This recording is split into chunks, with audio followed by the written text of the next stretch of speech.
for as many as I've waited behind to listen to the last speaker, so to say.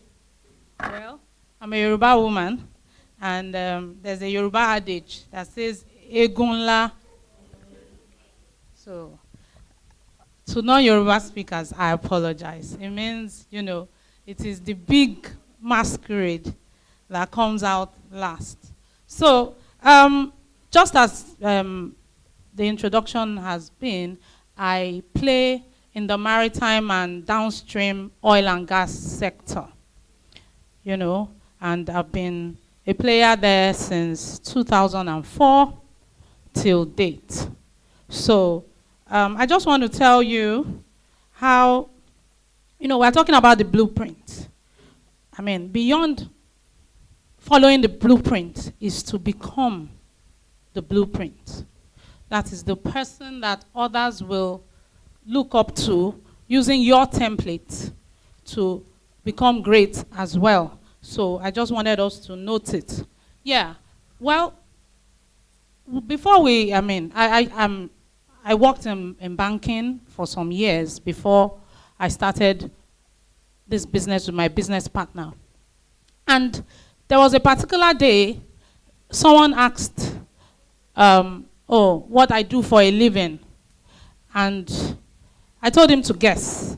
And he said, you're a woman, you're probably selling shoes or something. And I looked at him and said, oh, really? I play in the maritime sector, that predominant industry that everybody thinks it is male-dominated and it is male that should have a right to play in it. So the first thing I want to tell you about entrepreneurship is to not allow anybody put you in a box or leave you in a box. You make your own rules, you do what you want, and you succeed at it, regardless of gender, age, or your background. If you are coming from the trenches, you can make it. That is just the beginning of the story. It is not the end of the story. You write the story, of course, in collaboration with God, but you determine what happens at the end of the day. So the first thing about being a blueprint is do not allow anybody leave you or put you in a box. We have, the realtor guy that just spoke. We have, he's so young, but he said he's a developer. So you can imagine if somebody had looked at him and said, oh, you're too young to be a developer, and he believed it, and then you wouldn't be here today speaking about his successes. So that's the first thing. Then another thing is, when we started in 2004, I just left my banking job. And I was not a cash handler. There's so many aspects of banking, which I did: treasury, money market, credit, international operations.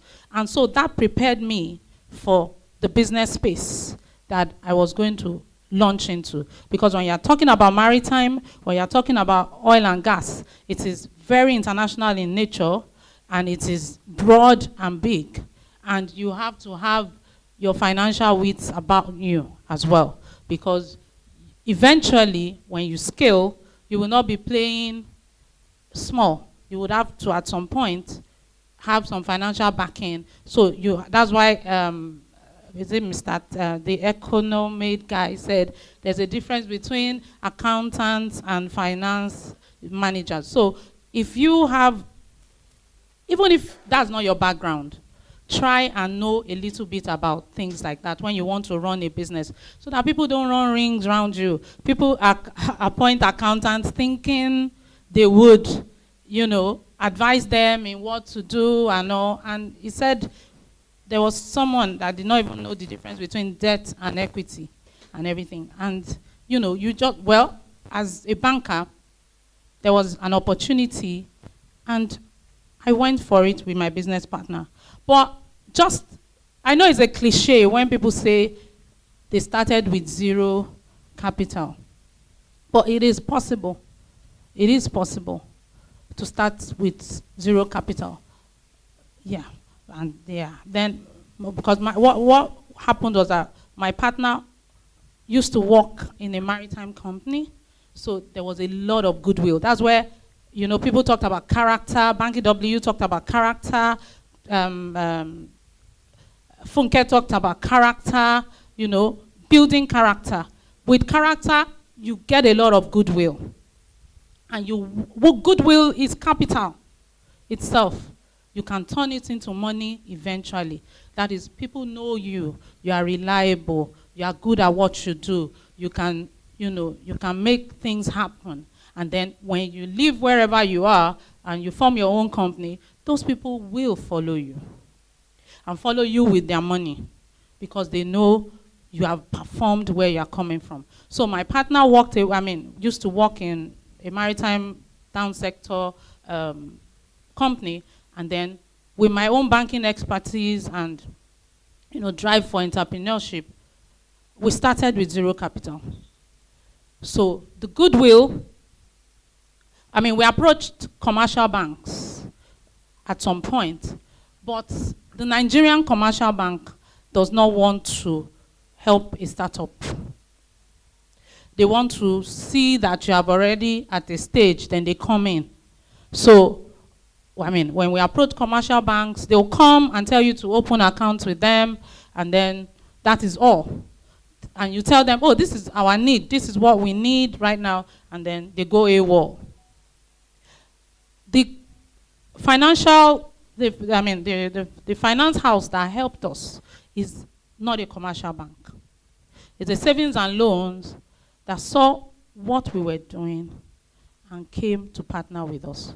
So in being the blueprint, yeah, people may not believe in you at the beginning, but what you do and continue to do, and you strive for excellence, they will, somebody might be the most unconventional person or most unconventional route, but they are going to come based on your results and now partner with you on your journey. The savings and loans bought us our 2 tanker vessels. It's just that the projector is not working. I don't know who is familiar with maritime. Yeah, you're familiar with maritime, thank you. A tanker vessel is a big ship. Not the ones that have containers on them, those ones are cargo vessels. The ones that they use to bring in diesel, petrol, and all. So we had been in business from 2004 to 2007. That was our first acquisition of a tanker vessel. It was these savings and loans that said they want to partner with us. And they did, and bought us, the first vessel, you have to name your vessels. Vessels are like babies. They're like dogs. You have to give them a name. You name them to register them. So our first vessel was MT Pinel, motor tanker. That's where the MT comes from, Pinel. Pinel means the face of God. We got that. That was a 1,000 tonner. That means it can take 11 million liters of product at once. And we started with that, then it wasn't even the time of internet. The way you used to get your customers was through Yahoo Messenger. I don't know, and then you belong to bodies of the industry. And the maritime space is just like the aviation sky. It's open. Anywhere all over the world, you can be contacted to do business with. So once you are part of strategic maritime bodies, they begin to contact you from all over the world through Yahoo Messenger. Our first supply was a random company in the UK, and it starts with an hello. This and that and that. We need your service for this. And you just need to perform once. And the referrals start coming. So in any industry, the rules are the same. Perform well. even if it's one time, and somebody else will spread the word for you.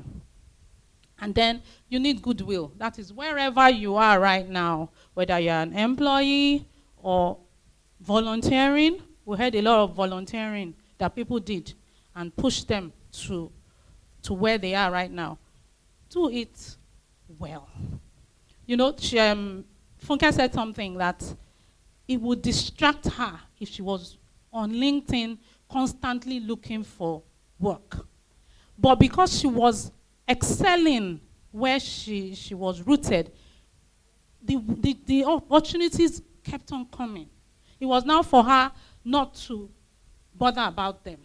But if she had taken those opportunities, she would have been great as well. So just do your bit. One chance. You have one chance to impress who will take you to the next level. You have one chance to impress your future employee. You have one chance to impress an investor. You have one chance to impress the banker that will bankroll your business plan. You have just one chance. And what you do with that one chance will propel you to wherever you want to, because they'll keep coming based on referrals. And that was by 2007, we got our first vessel. And 11 months later, we had paid off a 2-year loan based on referral. There was a particular supply we did for a client in Norway. Maybe I should explain how my industry works and why we're having clients from all over the place. You know the Lagos port. You know, Lagos is waterways and all. So those vessels that bring in things, we're an import-dependent nation. So those vessels, when you see containers, they are like cars. They run on fuel. No matter the tank capacity of a vessel, one voyage, it needs refueling. So even if they are coming from Europe or Asia or the Americas or anywhere, or even south of Africa, they must refuel at a particular port. So some of them, because they are bringing things to Lagos, they refuel in Lagos. So we are the filling station on the high seas. That is the business model. We are the filling station on the high seas, because some of those tankers are too big to come into port to fuel. So they will stay outside. That is where our own vessel now goes to meet them. And they link up host to host, and then they give them their fuel. And then they go. If you have, if your business is based in Ghana and they need fuel, they will fuel in Ghana. If it's South Africa, they will fuel in South Africa. So that is what we do in the maritime sector. Another thing, and that leads me to another point, find your niche. With niching, you make money. You can't do what everybody else is doing and expect to, if you do what everybody else is doing, then you really need to convince people why they should use you. But if you niche up and you are just a few doing that thing, just like Mr. Tim. When I heard cheaper fuel, my ears stood, because it is not every day you hear that. Diesel everywhere is 700 and something, 800 naira. At a point, it got to 900. It is for businesses and factories, it is not sustainable. So when they hear there's someone that can cut it into half, they are going to go for that person. So that is what niching is. Niche makes you, belong to a smaller group doing big things, and money runs after niches. So in the maritime sector, the downstream, our sector is called bunker supply. When you hear illegal bunkering, bunkering as a word is not a criminal activity. It is the legal that makes it criminal. But bunkering, with your certificates and all, bunkering is providing fuel for vessels. That is what that word means. So when you hear me saying, my business is bunker supply, don't go and call police for me. It is those ones that break pipelines to give fuel that they put the illegal. So niche up. You need to find a niche. Within that industry that you are interested in, find a niche. Like him that is in real estate and a developer, he might decide to do 2 beds only. That's a niche. He might decide to do self-cons only. That's a niche. Once you niche up, when someone says, oh, okay, I want pizza, you think Domino's first, or 500 naira meals, Chicken Republic. So they've created a niche within that fast food industry that makes them like, that's the go-to person when I need this. And money has followed them ever since. So by 11 months into our unusual loan facility, we acquired a bigger vessel because business had boomed. A client from Norway, these people have not met us before. It's a business of trust. They just tell you they have a vessel coming into Lagos port at so date and so time. How much will you supply? You agree, they give you a contract. You supply, they pay in hard currency. So after our first supply with this company, they decided to give us a 3-year constant supply of fuel. Lagos, Calabar was an oil field supply. We would go twice a month to supply 3 vessels. And that contract, just in the first 11 months of that contract, gave us our second vessel because all of a sudden we had to scale. Our small vessel had to go because they needed over the capacity of the small vessel. So the small vessel had to keep going, and it was messing a lot of things up. So we had to get a vessel that was twice that size. And we got it with the same bank, the savings and loans, not a commercial bank. So we got the second vessel from Korea, and we started more business. The aim of the business event is to have 5 vessels.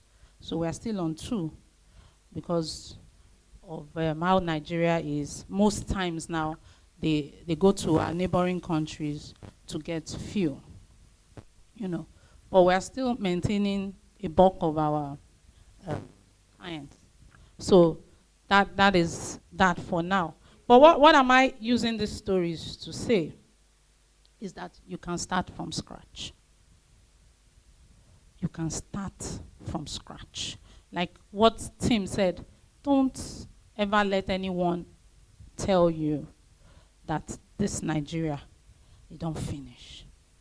There are still people that are making money, dangerous money, in this economy that everybody is running outward. Someone said when you are on a flight, coming into Nigeria, you see more foreigners on the flight. But when you're on the flight outbound, you see more Nigerians or blacks moving out. That what is it about this country that while you are moving out, they are coming in droves? You need to find that out. Yes, the banks are not helping. A lot of entrepreneurs need funding. But because our banks, I've worked in a bank before, even the 2-year loans are ridiculous. You cannot give someone a 2-year loan for a business and expect that business not to, that money to come back. Because what do you do in 2 years? Because most times when they give you, it's either to buy equipment or whatever, they do funding for an equipment using a short-term loan. Normally, if you want to buy equipment or whatever, it should be a 7-year loan minimum. Because the first year is a moratorium. You don't pay the loan back. That is how it's meant to be. But in Nigeria, 2 years, you want to buy a house, 2 years, everything is 2 years. And that is why entrepreneurship looks difficult. But it shouldn't be that way. So you can start from the scratch. Even if no one believes in you, as long as you believe in your dream, as long as you know what you are doing, you are sincere with yourself, you have the passion, go after your dream. Eventually, that funding will come. Just like the ambassador said, if you package yourself, package what you are doing, and then keep your books. You have to keep your books. If you want lending from banks, from day one that you start that business, keep your books. Keep your books. When you're taking money, note it. When money comes in, note it. Prepare yourself. Look ahead, like the day I would need this my financial situation, and I would need it to give either an investor or a bank. Banks take a minimum of 6 months activity. So if you don't do something from day one, where are you going to get 6 months activity from? So that is it. Start from the scratch. Don't let anybody put you in a box, niche up, and then, just do you. Don't look at yourself as being too young. While she was reading my profile, I want to shock you. In Nigeria, we are over 200 million people, and there are less than 100 indigenous ship owners in Nigeria. Less than 100. That means all the people that were probably over 100 in the morning. That means the ship owners of a country as big as this country, with the biggest port in West Africa, we just have indigenous. It's not, the others are foreigners. And they're coming in and milking the money they make on a daily basis. You don't even want to know. But the citizens, we can't get vessels to buy because our banks are not. Yeah, and if they borrow you money, minimum is 33% if you are lucky.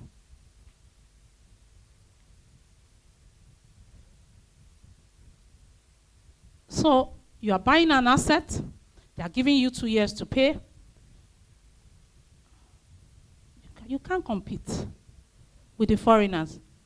I went for a training in UAE, and we were like 5 Nigerians and every other person was white. And the facilitator asked one thing, that what is the percentage of the loans we get for business? We were saying 33%. The man almost died and came back to life. Abroad, 5% business loans. And you have a whole lifetime to pay it back.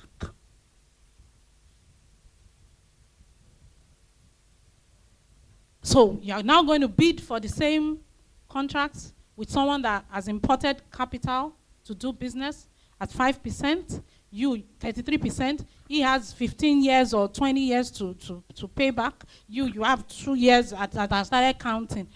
Your pricing is never going to be the same. And you are going to cut corners because that is what the system has thrown at you. Most times, a Nigerian doesn't set out to be bad. It's the system. I remember our first mortgage to buy our house.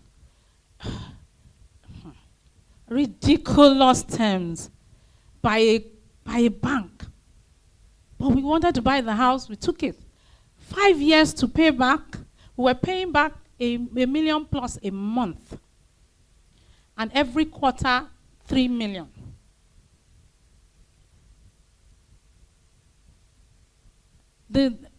We paid half as commitment, and they still gave us those horrible terms.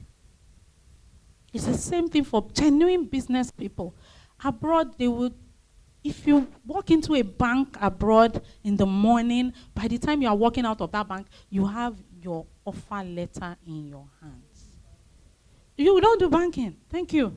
We don't do banking. What we do is loan shark. You know, the thing is on your neck. But because you need funding, you would overlook the terms and take it. All the conditions precedent to draw down are ridiculous. The loans are to fail before you even start. But you need the money because your family members will not fund you. The ones that are funding, you people, family members are funding you, just can thank God for the family members. But most times, your family members won't fund you. Your friends can't afford the funding you need. Your savings can't push you beyond a particular level. And if you don't want to cut corners, you have to approach a bank. And if you are lucky and they want you, you need that money. If you are lucky and they give you an offer, you will most times struggle. But like I said, with goodwill, being straightforward, and performing, you have to perform. And performing as, to you, concerning the client, they come back. So, and then another thing is that, like Mr. Tim said, you have to open your heart and your eyes. There's all manners of businesses out there, and it's the unconventional ones that make you the most money. Everybody is selling hair. So look beyond saturated industries to key into and make money. So like I was saying about indigenous ship owners, we're just less than 180. And out of that 80, I was actually the youngest ship owner. When we go for indigenous ship owners meeting, the first time they thought I was a staff of the company. So they were like, okay, so when you get back to your office, talk to your boss, download everything that we said at this meeting. I was like, okay, I'll talk to my boss. Because in Nigeria, people don't think that young people can do great things. Because everything is meant to keep the young person down. So if a young person charges forward, they don't see that this person has broken the stereotype. They still, in the room, there were old people. So they just put everything in that box that you have to be a certain age to do certain big things. So when one of them now said, which company do you represent? And I said it. And then they now looked at the whatever, and they saw my name as owner. It was when all of them were like, what? We're now apologizing. We are sorry. But what am I saying? We need a lot more young people doing big things, because it is only a nation of entrepreneurs that is what America is known for, is a nation of entrepreneurs. Because with entrepreneurship, we create jobs. We employ young people. Ideas come out when there's the field to play. So, yeah, that's basically it. Ideas rule the world. You are the blueprint. Your template, others will look at it. and do great things with it. So your business model, you have to, it has to be watertight, and you have to succeed because of everyone that is coming behind you. And you have to break barriers so that others can have um, an easier path to cross. So that's basically it, so that I don't bore anyone. Thank you so much for the opportunity. Thank you, ma'am. Do you have any question for? Really ready to do great things. Thank you for that. Okay, about funding. You have spoken about the experience you had in funding until you got that microfinance bank that believed in you. Are you in any way, or any of your partners or people that you know, positioned to help the youth as well to get such? Because you've said it all about the banks. The they will milk you dry even before you get it. FCMB still called me yesterday for their 5 million naira. I said I don't want, because I have to pay back in 3 months.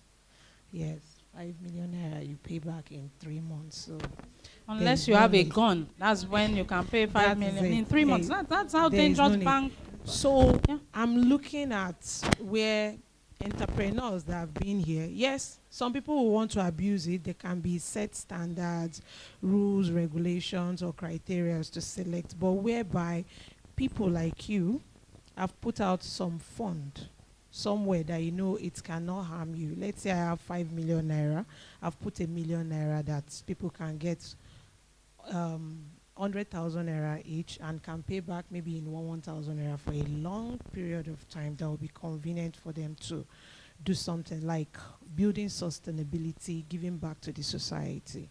That's one. I can't remember the second question. I'm really excited at everything that you spoke about. Thank you very much for being the strong woman that you are.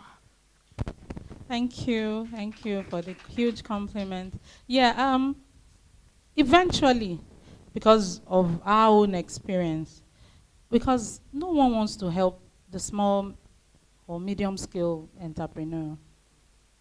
Nobody wants to help them. Even Bank of Industry is still man oh man, you know. So eventually there would have I've been looking at it for quite some time, because when you pass through certain things, it is and you come out unscathed, it is an indication of what you have to try and make easy for others. So it's not now, but because I know what entrepreneurs are going through. Genuine entrepreneurs. You know, there are some that you give them money, they just change their SIM immediately. You know, but loans that are, when you say something is a soft loan, it shouldn't make me not sleep at night. Do you understand? The terms should be so soft that I will be able to pay back without losing my mind. So we don't have that for entrepreneurs. Even payday loans is for people that work in certain companies, not one-man businesses. So what's going to happen to even the employees of one-man businesses? For them to get access to any kind of loan is. So eventually we're looking at that.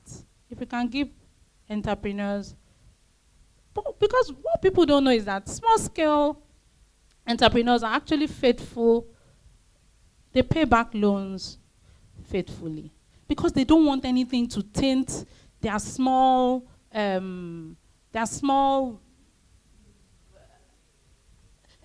reputation. That's the word.